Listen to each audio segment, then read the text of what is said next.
ये उस शपथ का हनन नहीं है? क्या ये देश से गद्दारी नहीं है? और मैं गद्दारी शब्द का इस्तेमाल बहुत जिम्मेदारी से कर रहा हूं। ये कहना गलत नहीं होगा, कांग्रेस पार्टी आज गद्दारों की फौज है। सिर्फ इन्हें सत्ता चाहिए। सत्ता पाने के लिए ये भी किसी भी हद तक गिर सकते हैं। सोनिया गांधी जी की उपस्थिति में मिशेल बैचेलेट ये पूर्व राष्ट्रपति चिली की रही हैं। ये पहली तस्वीर है, देखिए। कोई बहाना कांग्रेस पार्टी ना बना पाए, इसलिए दिखा रहा हूं एक एक करके। आपके समझ 2-3 तस्वीरें रखूंगा। जैसे कांग्रेस का डीएनए भारत विरोधी है, वैसे ही जिनको पुरस्कृत करा गया ये भी क्या करती हैं? पहला, सोनिया गांधी जी की उपस्थिति में मिशेल बैचेलेट ये पूर्व राष्ट्रपति चिली की रही हैं। इनको पुरस्कृत किया जाता है और ये क्यों चिंताजनक है मैं आपको बताता हूं। ये पहली तस्वीर है, देखिए। कोई बहाना कांग्रेस पार्टी ना बना पाए, इसलिए दिखा रहा हूं एक एक करके। आपके समझ 2-3 तस्वीरें रखूंगा। सोनिया गांधी जी और मिशेल बैचेलेट एक साथ खड़ी हैं। अब जानिए कि जैसे कांग्रेस का डीएनए भारत विरोधी है,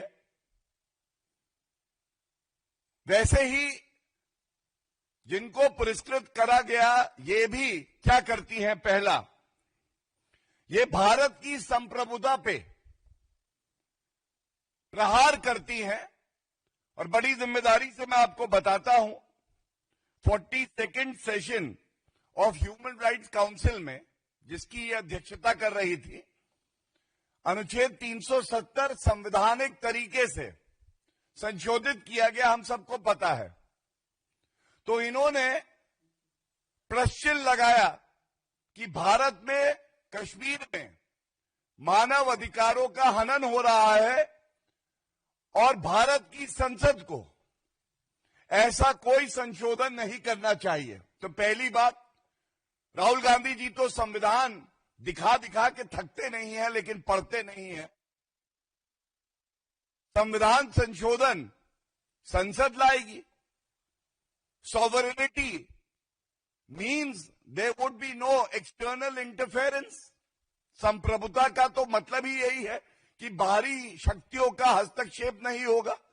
तो आज ये पूछा नहीं जाएगा, जिनको सोनिया गांधी की उपस्थिति में इंदिरा गांधी फाउंडेशन पुरस्कृत कर रहा है, पीस का, शांति का पुरस्कार दे रहा है, वो तो ये कहती हैं दखल अंदाजी करके हमारे अंदरूनी मामले में कि अनुच्छेद 370 को संशोधित नहीं किया जाना चाहिए और जो भारत के नागरिक हैं, कश्मीर के निवासी हैं, उनके मानव अधिकारों का हनन हो रहा है। दूसरा, ये तस्वीर भी बहुत कुछ कहती है, हम सब जानते हैं। राहुल गांधी के सबसे पूजनीय, प्रिय, लविंग अंकल कौन है? जॉर्ज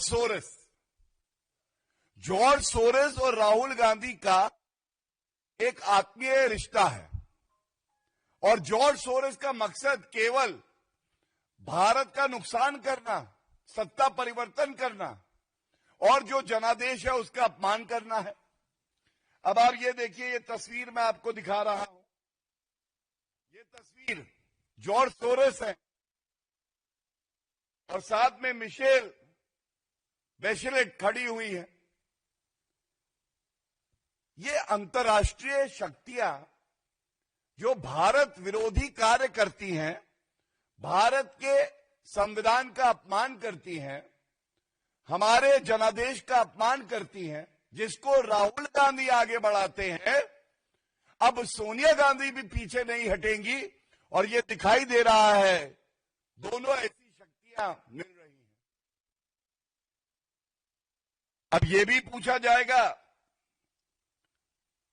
क्या हक है सोनिया गांधी जी को ऐसी महिला को पुरस्कार दे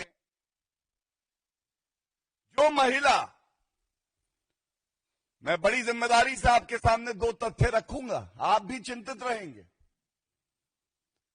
ये पुरस्कार ऐसी महिला को देते हैं जो हमारे सर्वोच्च न्यायालय में आस्था नहीं रखती है और उस पर सवाल उठाती हैं। दो उदाहरण, इनका वक्तव्य है कि एनआरसी जो असम में कराया जा रहा है, ये असम के जो निवासी हैं उनके लिए परेशानी का सबब है। क्या सोनिया गांधी जी को, राहुल गांधी को ये नहीं पता कि असम का एनआरसी सर्वोच्च न्यायालय के आदेश के बाद हो रहा है? अगर हमारे देश का सर्वोच्च न्यायालय कहता है एनआरसी करो, कौन होती है ये महिला कहने के लिए कि ये एनआरसी अगर हुआ तो ये अशांति फैलाएगा? क्या ये हमारी संप्रभुता का हनन नहीं है? और ठीक है, वो गैर है, गैर भारत विरोधी बात करे, समझ सकते हैं। सोनिया गांधी क्या है? क्या आज भी वो अपने आप को भारतीय नहीं मानती है? जिस देश ने उन्हें सम्मान दिया, जिस संविधान की शपथ उन्होंने अभी भी ले रखी है कि मैं संप्रभुता की रखवाली करूंगी, क्या ये उस शपथ का हनन नहीं है? क्या ये देश से गद्दारी नहीं है? और मैं गद्दारी शब्द का इस्तेमाल बहुत जिम्मेदारी से कर रहा हूं। ये कहना गलत नहीं होगा, कांग्रेस पार्टी आज गद्दारों की फौज है। सिर्फ इन्हें सत्ता चाहिए, सत्ता पाने के लिए ये भी किसी भी हद तक गिर सकते हैं।